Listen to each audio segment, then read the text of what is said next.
Hello YouTube fans, here again, and I figure why not this one, Chap Birkin on The Night at Best, that being Big Trouble in Little Chinatown. Now I do remember mentioning it when I was talking about the Golden Child, that's right, the Golden Child. Well, same there and the Golden Child come out, as we all know, and the big success it made, they decided the same there to bring back Big Trouble in Little China. That's why. So Tom Carpenter at the time got sick and so sick of people saying that, oh, you're just defiant, you're this, you're that, you just make do some violent films and so on. So at the time, Tom Carpenter decided to do something different. Now, 2 days before we did this, we already know he did his version of E.T. with one of my favourite actors being Jeff Bridges, that being Starman. So we decided to do this one, Big Trouble in Little China, with Turk Russell. Now, Turk Russell, as we all know, was common for being in a lot of the Tom Carpenter films. You know, we did a TV film with him playing Elvis Presley.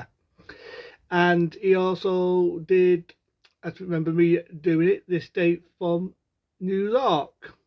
And, you know, he did the Date remake, which I think is one of my favourite remakes of all time, that being The Thing.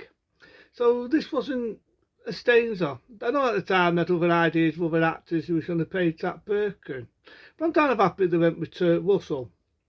Now you do get the same guy, I remember saying, had the funny eye in The Golden Child. He's still in the story, Chap Birkin's missing, and at least thinking is he dead or alive. And it does that also at the end, which always made me peeved because I would love to have seen a sequel, a bit of Trouble in Little China. So you've got him telling a story about the damage and all that, and it's the same way saying, leave Jack alone. And then you got that he's going to tell the story. And then you've got my mate, damn best character Turk Russell has ever played in. Damn best character. I'm Chap Birkin from The Night Express. And I'm diving in a really stormy night like this. Damn good music. Everything about this movie I love. I love Tim to Tell. You know, style sets in the city. Style of remember the movie, if I can remember it, Marikin. I remember reviewing that one when she played a Marikin in it. When she played Marikin, she's famous for being in the original Piece of Tarima, the original Porky's, you name it, she's done it. So I don't like Tim to Tell in this. This is the Tim to Tell I miss. You know what I mean? She's funny, she's turkey, she's pretty, she's beautiful, she's high tender. It's everything I like in a woman, everything I like. So I love Tim to Tell in this. So you got this Chinese mate, and I love the bit because if you think about it, they make you think that Turk Russell's character is to star. I mean, think about it, the Chinese ties, they starve the film because Jack Birkin's sort of like an Indiana Jones at Fencer type, but he gets Vince Wand, and his mate's more of the sidekick. He's more like the big character in it. So they're about to pick the girl up who's Jack Birkin's mate's woman, and she gets kidnapped by these 3 bad guys. Now I do know originally there was an altered ending where Turk Russell, as Jack Birkin, knocks him across the water and gets his revenge. I just wish that was in the film because we don't get that. There's a lot of deleted scenes. And it's like I said, I've got the disc with the 2 special editions. That's 2 discs to it. I wish they did that with the Golden Child. I really do. Paramount, I'll say it again, I wish you would do that because I love the special edition of Big Trouble in Little China. I love it. It's a big hit. Again, it's to do with China, so you know the myths like the dragons, and there's a bit in it where you get these 3 villains: Storm, Thunder, and I think no one could be Lightning. And I always wonder whether John Carpenter seeing Sold to an Assassin. I remember doing the series of the Sold to an Assassin films, and I just wonder whether he saw Sold to an Assassin when he did this, because it's just so similar. The 3 villains in it, it's so similar to the 3 villains you will see in Sold to an Assassin, only it's not as bloodthirsty. But it's fantasy, it's myth, it's at Fencer, there's a bit within the town centre, they're destroying everybody and splattering everybody. And you get one scene where he ramps his truck for this old guy who would later be called Sopan. Sopan also played in The Golden Child as well, been in a lot of films. You know, he was also he played a character, remember rightly, in Missing in Action. He's tiny, he's died, he's been in loads, I'm in loads of movies. Roughly about 12 years later, he played with Kurt Russell again as a bad guy in Tango and Cass. So there's no stage to playing bad guys, very good actor. And so he's playing the best villain of all time. This to me has been my favourite villain he ever played in, and that being Soul Pan in Big Trouble in Little China. So you got the idea these girls are getting abducted, these girls with green eyes, so Pan can get his youth and become powerful and all this, you know, fancy stuff. And long down the road, Tim Tuttle gets abducted by the evil sorcerer, Soul Pan. So him and his mate, they're going in. I love the monster. I love the big monster that comes out with abducts Tim Tuttle, you know. Rah! That reminds me of the monster in Labyrinth. There's a big monster in Labyrinth. Remember the movie with David Bowie? But the only thing is, this is more horror, big fangs and everything. And when I think we're right there, they wanted to do special effects in this was the same company which given us 2 days earlier the effects in Ghostbusters. So the same people that did the special effects in Big Trouble in Little China did the special effects in this film. Also had a date song sang by the man himself, Kurt Russell. I mean, he should just stick to directing, but I do like the song. You know, it's popular 80s. You remember the music video?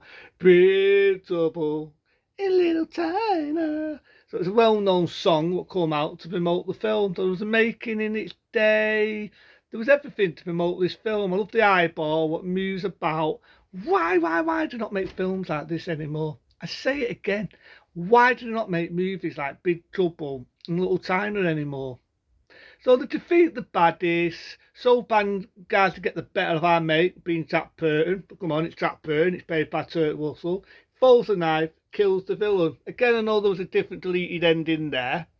I do admit I would have loved to see how it originally ended there, because I just feel it was a bit lame. He just says, it's a nice knife. Goodbye, Jack. And he gets to bed and he throws the knife back, he stabs him in the head and he just falls down brown bed. The original ending was going to be a lot more spectacular than that, but for some reason it was a deleted scene. I do love the 3 villains, that scene where the guy goes mad and he just gets bigger and bigger and bigger, his face just goes bigger and says, I think he's ready to blow, get out of here. But that's one thing I love about Big Trouble in Little China, it's action. It's one of them films, you just don't get bored of it. You just do not get bored of it because it's action all the way through. It's a fast-paced film. The same company, which is a movie I'm going to review of Enterella, was the same company that did another film with my mate Peter Weller, well before Robotop, called, remember that, The Bullseyes at Fences.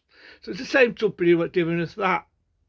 So the estate, the only ending is, and the only issue is, I know there was an open ending, but it's similar to the same ending. Like I said, they're not, the 3 guys that abducted the woman, they knock him in the car, knock through water, so to say, you never see that ending.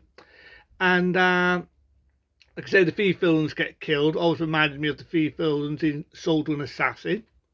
But there's an ending where Kurt Russell's driving off, he says bye to his mate and everything, and that monster, I said, reminds me a bit of Labyrinth, but it's more frightening. That's more of a soft monster. He jumps up, end of movie, you get that song I just sang, Big Trouble in Little China, end of movie. And it always leaves you thinking, did Jack get killed? Or did he defeat the monster? Because it's one of them, there's always like about Kurt Russell, one thing I always like about John Carpenter, I meant to say, it's one thing I always like about John Carpenter's movies. He always does it in a way where it's like, make your own mind up. He did it in, if I remember right there, he did it in, let me think. He did it in a lot of his films, let's just say. I mean, I think he did it in Halloween 3. That's the one I was thinking of, He did it in Halloween 3. He did it in a lot of his films where it's like, make your own decision how you want the film to end. I do know they made a lot of comic books. They did a comic book originally where it shows how Russell defeats that big monster and he has loads of adventures. Sad to say there's never been a sequel. They've been talking about making a sequel and it never got to be. And it's a damn shame. I'd have loved to see Kurt Russell. I would have loved to see him play that role. I'm being open and honest. I'd have loved to see him play that role again as Jack Burton, Midnight Express. Sad to say, I've heard rumours they was planning on making a remake with The Rock. Please, please, I hope you change your mind on that, The Rock. I love you as a wrestler. Your later film today really sucks. But please, with Southern on top, I do not want to see a remake of this classic. They've tried remakes on top of this before. They all suck. Do not remake this film. Big Trouble in Little China does not need a remake. Even a lot of people debelled it. They don't do it, don't do it, don't do it. So I'm just hoping this director, this hack, does not remake a classic like Big Trouble in Little China. Does not need a remake. Does not need a rebooting. I mean, I've even heard rumours today that next day they only plan on rebooting Back to the Future. Give me a break. Give me a break. What is it with Hollywood down the reboot things? Are they really lacking that much imagination? They've got a reboot, remake everything going. This film doesn't need it. Same as when you think about it. Total Recall never needed rebooting. So please don't reboot this film. This film is a classic. Doesn't need it. It got a lot of imagination. And like nowadays when movies suck ass, that is Big Trouble in Little China, shot in 1986. I downloaded the rest of my action marathon into them. Be smart, be safe, and as Jack says, see you later as I go in the midnight express.